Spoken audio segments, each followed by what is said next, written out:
মন্দির ভাঙ্গা, মূর্তি ভাঙ্গার সাথে ইসলামের পক্ষের শক্তির কোনো সম্পর্ক নাই। চিল্লায় বলেন ঠিক কিনা? ইসলামের পক্ষের শক্তি মন্দির পাহারা দেয়। তারা সাম্প্রদায়িক সম্প্রীতিতে বিশ্বাসী, কোনো দাঙ্গা হাঙ্গামা সন্ত্রাসবাদে ইসলাম বিশ্বাস করে না। চিল্লায় বলেন ঠিক কিনা? ইসলাম হচ্ছে শান্তির ধর্ম। আমরা সবসময় সাম্প্রদায়িক সম্প্রীতি ভালোবাসা এটাতে বিশ্বাসী। হিন্দুরা ঢোল বাজায়, আমরা কিছু বলি না। আমরা তাফসীর মাহফিল করি, ওদের যারা ভদ্র তারাও কিছু বলে না। ঠিক কিনা? এই ইসলাম বিরোধীরা এরাই হিন্দু মুসলমানদের মধ্যে যে সম্প্রীতি এটাকে নষ্ট করতে চায়। কিছুদিন পর পর এরকম কিছু আবাল আর উল্লুক্কা পাঠার আগমন ঘটে। এক বাংলাদেশ, আমাদের দেশটা অনেক ছোট্ট কিন্তু সৌন্দর্যের লীলাভূমি। সুবহানাল্লাহ পড়ে। এমন কিছু নাই যে দেয় নাই। কি পাহাড়, কি সাগর, কি নদী, কি সবুজ।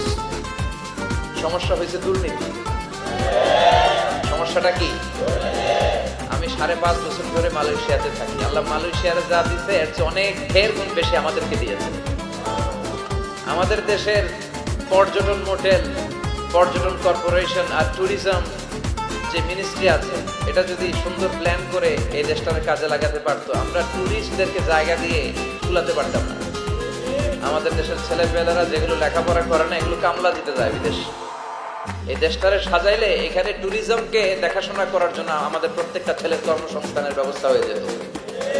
এগুলো নিয়ে চিন্তা নাই। এরা ঘুরতে যায় বিভিন্ন দেশে, দেশ নিয়ে চিন্তা নাই।